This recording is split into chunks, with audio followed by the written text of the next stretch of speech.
What's happening, y'all? Welcome inside the Fantasy Stock Exchange. Bush coming at you solo today to bring you another, I would say this is more of a high level, like game theory type of video. What we're going to be talking about today is basically how to spot breakout wide receivers and potentially league winning wide receivers as well. So I already have kind of covered this topic in another video, which I'll link in the description. But what we're basically going to be talking about today is the true value of targets. And if you guys have been playing fantasy football for any period of time, if you listen to other podcasts and other shows, then you've probably heard things like this before. Volume is king. In fantasy, we chase volume, follow the targets, things of that nature, right? We always want to look for targets when it comes to wide receivers.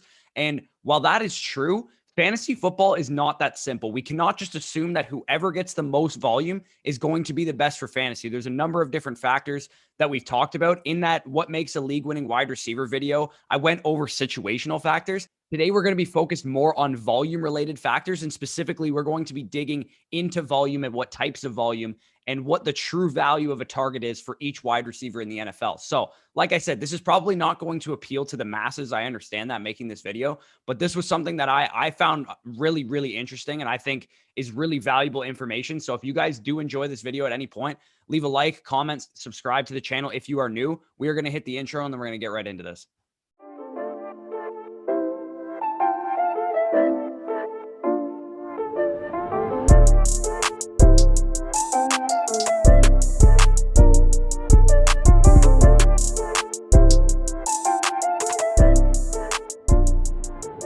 Okay, so as I mentioned, this is basically high-level game theory. We're talking about true value of targets. And basically what I did in this video and in the article that I wrote corresponding to this video, which should be up on the Fantasy Scouts website right now. I'll have that linked in the description, but I'm basically just going to be doing a video version of the article that I wrote.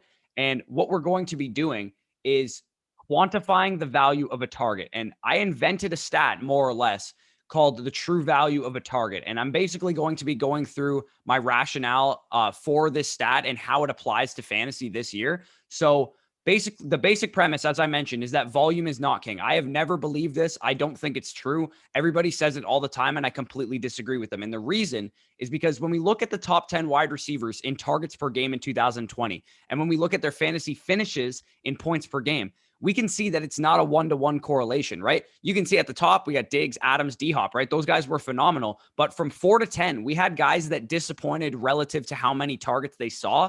And the targets they saw did not equal elite fantasy production, especially with some of the guys towards the end of the list, like Juju and Robbie Anderson and Amari Cooper and Cooper Kupp. Like these guys were receiving more targets than Calvin Ridley, than DK Metcalf, than Tyreek Hill, some of these elite wide receivers in fantasy. So that volume is king argument doesn't actually apply. Volume is important for sure, but it isn't everything. It never has been. And like I said, it's not a one-to-one translation. Volume does not equal fantasy points, and fantasy points are not always achieved because of high volume. And you can see only 3 of the guys that were in the top 10 in targets per game finished as top 10 wide receivers in points per game in 2020.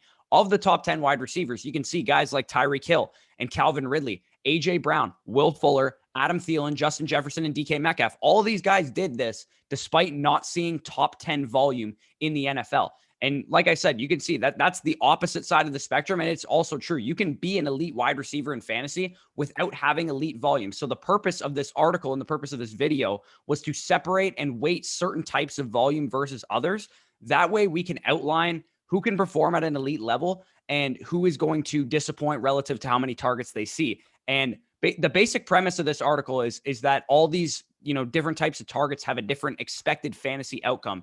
And according to Warren Sharp, and you guys can see this on the screen, a deep target was worth about 2 expected fantasy points, a red zone target 2.42, so on and so forth. So I use these values to quantify how much the true target value of some of these wide receivers was last year. And like I said, what I decided to do with this article in this video was to come up with a statistic that best represents just how valuable each wide receiver's targets were relative to their, the rest of their teammates and their peers and whoever to the rest of the league. So this was all based on the premise that, and people don't want to admit this, the reason I don't do projections, the reason you guys have never heard me talk about projections when I'm giving an argument for somebody is because we get projections wrong all the time. There's a reason I don't do them. It's because when you do projections, and you draft based on your projections, you're expecting certain outcomes to happen. I would much rather draft based on mantras, philosophies, my own individual analysis of each player rather than draft based on projections, because the reality is we're all going to get projections wrong. So in my opinion,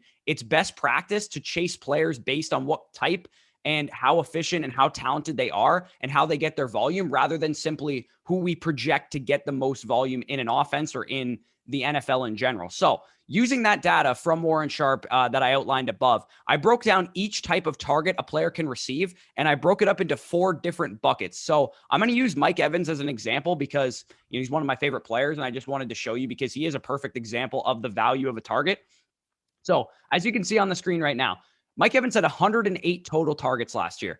Now, the 4 different buckets, you can see them listed on the screen. It's very simple to say that Mike Evans wasn't very valuable because he only had 108 targets. But when you dig into what type of targets Mike Evans saw last year, you can see that the 4 distinctions of targets that I made, he was very, very good in those high value targets. And I'll define them real quick just to make sure I'm not confusing anybody. But a deep target is defined as a target of 20 plus air yards. So a deep shot, right? Like down the field targets, those are valuable for fantasy. A red zone target is a target that occurred within 20 yards of the end zone. Obviously, when we watch NFL red zone, it means they're within 20 yards of scoring. So any targets that he got in there would be a red zone target. An end zone target would be any target that Brady threw to the end zone, meaning that if Mike Evans caught the target, it was a touchdown. And then I defined non-valuable targets as basically anything that didn't fit each of the 3 descriptions above. So a target that was, on the 50-yard line for a 7-yard gain, that would be considered a non-valuable target because it wasn't a deep shot. It wasn't close to scoring. It wasn't an end zone target. So generally speaking, we can expect Mike Evans to receive far less fantasy points for a target like that, as opposed to a target where he was targeted 40 yards downfield, for example. So here were the expected fantasy points values based on Sharp's research. And when I already outlined this above, but basically a deep target equated to 2 fantasy points per target, a red zone target, 2.42 fantasy points per target, end zone targets were 3.69 fantasy points per target, and then any non-valuable target was about 1.43 fantasy points per target. So we can assign expected fantasy points per target to each of Evan's different types of targets and basically find an overall score based on expected fantasy points and how often he was targeted. So the practical use of this information, especially for Mike Evans, is that we can compare him to his teammates, right? The big, kerfuffle with the Bucs receiving core is that there's too many mouths to feed, right? We have Antonio Brown, we have Chris Godwin, we have Mike Evans. How can we possibly sort through these 3 talented receivers? They're all going to eat into each other. That's the arguments that you're going to hear. But when we look at what type of targets Evans receives, if all of their targets are similar, Evans is going to be the one that produces the most. And here's why. So I'll show you basically, I'm going to walk through this entire Tampa Bay receiving core using this data that I found. And you guys can see on the screen, 108 total targets for Mike Evans. That was the expected target value, that 225.92. That was basically the expected fantasy points he was supposed to receive based on the targets that he got. And then to the right is the stat that I invented, true target value. And I named it that because it measures how valuable a player's targets are based on the expected fantasy points relative to what areas of the field they were targeted. And true target value accounts for this on a per target basis. So basically, the true target value was just target value divided by how many targets he had, because I wanted to see on a per target basis how valuable is a Mike Evans target compared to a Chris Godwin target, for example. That ends pretty much the confusing part. This is where we get to the more practical use of this information. It's a lot of mumbo jumbo, like I said, but we can compare this information with Mike Evans to his teammates. And you guys can see below we have Mike Evans, Antonio Brown, and Chris Godwin, and the 4 buckets of targets that they fit under, right? You can see their non-valuable targets, their deep targets, their red zone targets, and their end zone targets. And you can see that Mike Evans had the most in all of these categories. In fact, he had more than Antonio Brown and Chris Godwin in the end zone on deep targets and red zone targets combined. He was significantly getting the most valuable targets in this offense. And finally, you can see how their true target values compare, right? So the stat I created, you can see Mike Evans had a score of 2.09, 1.94 for Antonio Brown, and 1.82 for Chris Godwin. And you can see that those non-valuable target percentages is the smallest percentage of the Bucs wide receivers for Mike Evans, meaning on 40.74% of Mike Evans' targets, it was a non-valuable target. Whereas 51% and 63% of the time, Antonio Brown and Chris Godwin were receiving those non-value targets. And in fantasy, we want scoring opportunities. We want big plays. That's how we win weeks in fantasy. And especially at wide receiver, where the inconsistency label gets thrown around, especially about Mike Evans a lot. But the reality is that all wide receivers pretty much are inconsistent outside of like 2 or 3 Stephon Diggses and Devontae Adams every year. So you want those ceiling games. It's how you win fantasy leagues. It's how you win fantasy matchups on a weekly basis. So that is what Mike Evans can provide you. And basically, based on these true target values, we can arrive at the conclusion that a Mike Evans target is more valuable than either of the Bucs wide receivers. Chris Godwin and Antonio Brown, Mike Evans gets the more valuable targets, and therefore Mike Evans does not require a massive target share or even out-target these guys outright to be the most valuable fantasy option in this offense. Percentage-wise, a Mike Evans target is worth 8% more than an Antonio Brown target and 15% more than a Chris Godwin target. So if their targets, let's say we made projections right now, right? And we projected Mike Evans for 100 targets for simplicity's sake. It would take Antonio Brown 108 targets to produce the same amount. It would take Chris Godwin 115 targets to produce the same amount. And like I said, based on the premise that we get projections wrong all the time, we know that Mike Evans gets the most valuable targets and makes it easy to bet on Mike Evans because he gets the high value targets. He doesn't get the 6-yard dump offs, the screen passes, and things of that nature that don't usually equate to a lot of fantasy points. So I know you're probably thinking, okay, yeah, no one cares about the Bucs receivers, Bush. Let's get to my favorite sleeper receiver. I want to know how they do in this stat. So here you go. I'm going to show you guys the top 25 receivers in this stat that I created. And you guys can see that there's some big takeaways from this list and there's some not so big takeaways. So to me, the biggest takeaway from this list is that the archetype of all these receivers are quote unquote boomer bust guys, right? But the reason I would say that this is not significant is because this is just one piece of the puzzle. Just because somebody ranks highly in this stat does not necessarily mean they're going to get a lot of targets. It means that if they get a lot of targets, they're going to be valuable with them.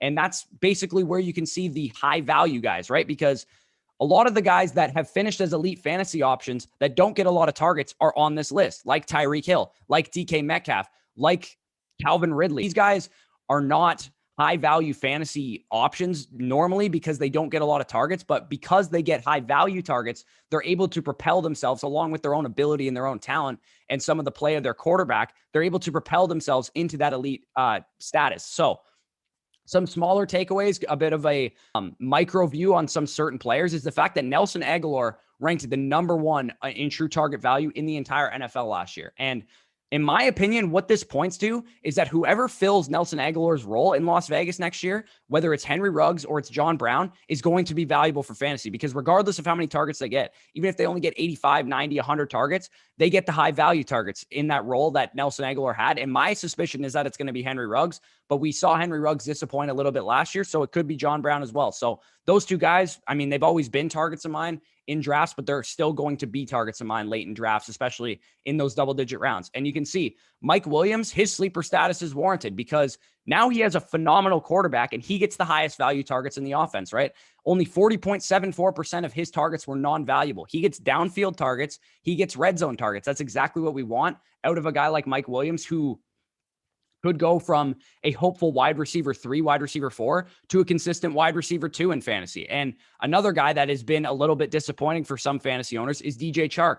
He receives the highest value targets in that Jacksonville offense. And that makes him interesting, knowing that he just got a massive quarterback upgrade. Because before, can we really blame DJ Chark for not being consistent when he had Jake Luton throwing him the ball? We can blame, now we can see that DJ Chark could be, and I tweeted this out earlier today, he could be the next T.Y. Hilton because we've seen T.Y. Hilton without Andrew Luck in the lineup, and he's been inconsistent. He's been boomer bust. He's had big games and he's had a lot of down games. But with Andrew Luck in the lineup, T.Y. Hilton was one of the best receivers in fantasy. And I could see DJ Chark, if Trevor Lawrence is an Andrew Luck level quarterback, which I believe he is, at least as a prospect, then we could see DJ Chark hit that kind of ceiling.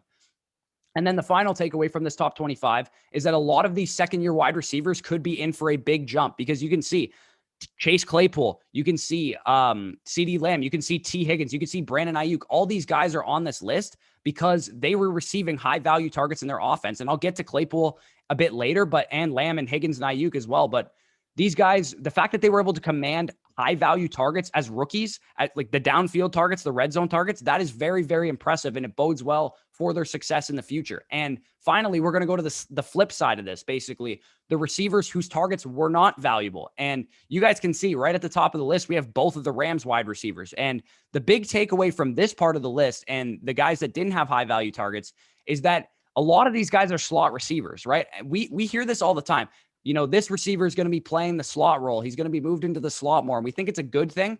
And Hayden Winks actually wrote an article, basically what wide receiver stats matter. And he talked about the fact that slot receivers are not actually valuable for fantasy. It's a myth. It's not something that we should believe that a player playing in the slot is going to be better for fantasy. Yeah, it might lead to more targets, but those targets are not highly valuable. And you guys can see Hunter Renfrow, Sterling Shepard, Greg Ward, Jacoby Myers, Jamison Crowder, Curtis Samuel, Tyler Boyd, Russell Gage, Chris Godwin, Josh Reynolds, Tyler Lockett, Keenan Allen, Cooper Kupp. Like all these guys are slot receivers. That's what they are by definition. Some of them are better than others. Obviously, Keenan Allen and Chris Godwin are phenomenal slot receivers, but they are slot receivers. And this proves to serve that slot receivers will need more volume than outside receivers because they don't get deep targets. They don't get red zone targets very often. And overall, when you look at this sample as well, you can see several guys who underperformed based on how many targets they received. When we think of the guys that ranked highly in the league in terms of how many targets they saw,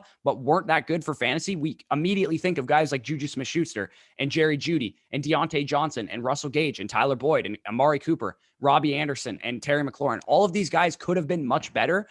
But as we see now, it was due to where and when they were receiving the targets on the field. It had nothing to do with them as players, really. It's just how they're used. And like I said, there's some smaller takeaways. The fact that both of the Rams wide receivers ranked dead last in this stat is probably for a couple of reasons. One, Jared Goff didn't push the ball downfield very much last year, and that's probably why their deep targets were very low. And two, the Rams notoriously run the ball in the red zone a lot, so that's why their red zone targets were low. But I think these two guys could definitely be on the way up because Cam Akers is now gone with an Achilles injury. They might run the ball a little bit less in the red zone. And Matthew Stafford is coming in, who should push the ball down the field more in general to give those guys some better deep targets. And he might throw the ball a little bit more in the red zone if he has the trust of Sean McVay. Maybe that's why Jared Goff wasn't throwing in the red zone, is because, McVay didn't trust him or whatever. So the last takeaway that I have from this 25 list is that obviously, there are some big-time fantasy producers on this list, right? We can see Stephon Diggs and DeAndre Hopkins are on this list, but the reality for those guys is that high-value targets don't matter for them. They're getting so many targets that they get the possession targets, they get the red zone targets, they get the downfield targets, they get everything. So it doesn't matter what their percentage is because they are the true alphas of their offense. And they don't have any target competition. The stat that this matters for is for murky situations where we have a lot of talented receivers and we don't really know what to do with them. And speaking of murky situations, I'm basically going to go through rapid fire about a couple other crowded wide receiver cores the way I did for the Buccaneers wide receiver core to help you kind of decipher which receivers you should be targeting and which ones you should be fading. And we're going to start with the Steelers because they're actually the reason I'm writing this article and doing this video is because I got into a discussion on Twitter about somebody who said he would prefer Juju Smith-Schuster to Chase Claypool because he would get more targets. And I simply don't agree with that. And the reason is because Chase Claypool gets more valuable targets than Juju does. And you guys can see that on the screen, the true target value of Chase Claypool's targets is significantly higher than both Deontay Johnson and Juju Smith-Schuster. And therefore, a Chase Claypool target is worth about 11% more than a Deontay Johnson target and about 12% more than a Juju Smith-Schuster target. And like I said, for the Bucs, it would take Deontay Johnson 111 targets and Juju 112 targets to produce what Chase Claypool can produce on 100 targets based on the type of targets he gets. And I'm going to go through these rapid fire. The Cowboys receiving core. You can see that Michael Gallup gets the most valuable targets on the team. Now, for this situation, it's a little bit different because I don't expect Michael Gallup to be that close to CeeDee Lamb and Amari Cooper in terms of total targets, but it might point to the fact that Michael Gallup could be a little undervalued right now because he does get the downfield targets and some of the red zone targets in that offense. That could point to the fact that Michael Gallup's a bit undervalued. And then when we get to Jacksonville, another murky wide receiver core that people can't decide between, we can see, like I said already, DJ Chark gets the higher value targets in this offense, 1.93 to 1.72 on Laviska Shenault. And of course, I can't include Marvin Jones in this because he wasn't on the team last year, but a DJ Chark target on average is worth 12% more than a Laviska Shenault target. And like I said, he has a quarterback upgrade in Trevor Lawrence right now that could make those targets even more valuable than they were last year. San Francisco, another receiving core that people are having a hard time deciding between, you can see that a Brandon Ayuk target is significantly more valuable than a Deebo Samuel target. It's the reason I like Brandon Ayuk a lot this year, and I don't like Deebo Samuel a lot this year. A Brandon Ayuk target is worth 24% more than a Deebo Samuel target. And again, meaning Deebo Samuel would need 124 targets on the season to produce what Brandon Ayuk can produce in 100 targets. It's a significant difference in efficiency and, in my opinion, in terms of talent between those guys. Then we go to Carolina. DJ Moore, 1.88 target value versus 1.79 to Robbie Anderson. So this one is a lot closer. It's only 5% more efficient for DJ Moore to get a target than it is for Robbie Anderson to get a target. Then we go to the Seahawks. DK Metcalf, 2.02 versus Tyler Lockett's 1.85. A DK Metcalf target is worth 9% more than a Tyler Lockett target. It's the reason that Tyler Lockett actually out-targeted DK Metcalf last year, but DK Metcalf had more fantasy points because he's more efficient on his targets, because he gets red zone targets and because he gets more downfield targets. And again, to the point that I made before, Tyler Lockett is a slot receiver. So he gets a lot more of those non-valuable targets, which you can see on the screen. 67% of his total targets were non-valuable versus 45% of DK Metcalf. I hope you guys really enjoyed that. Again, like I said, this is not going to appeal to everyone. I'm pretty sure only the high level, diehard gamers are going to like this video, but that was a lot of data. But the one thing, even if you were a more casual player and you still followed that, the one thing I hope you take away from this article, and I was able to teach you during this article in this video, is that not all targets are created equally. Some are more valuable than others, and it's not as simple as saying Juju Smith-Schuster is going to out-target Chase Claypool. Therefore, I like Juju Smith-Schuster better for fantasy. I chase volume. Volume is king. That is not correct, as we've shown and as we've proven with this exercise.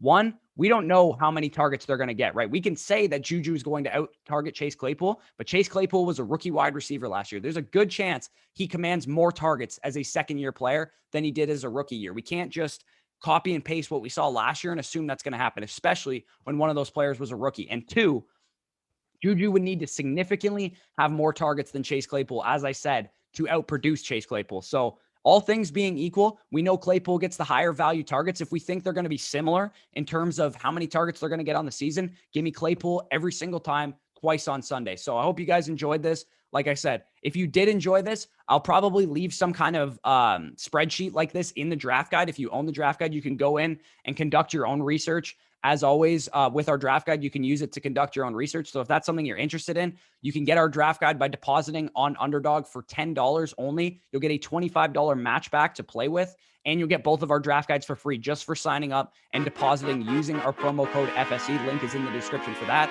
Peace out, guys, and enjoy your Monday. Why you need the money?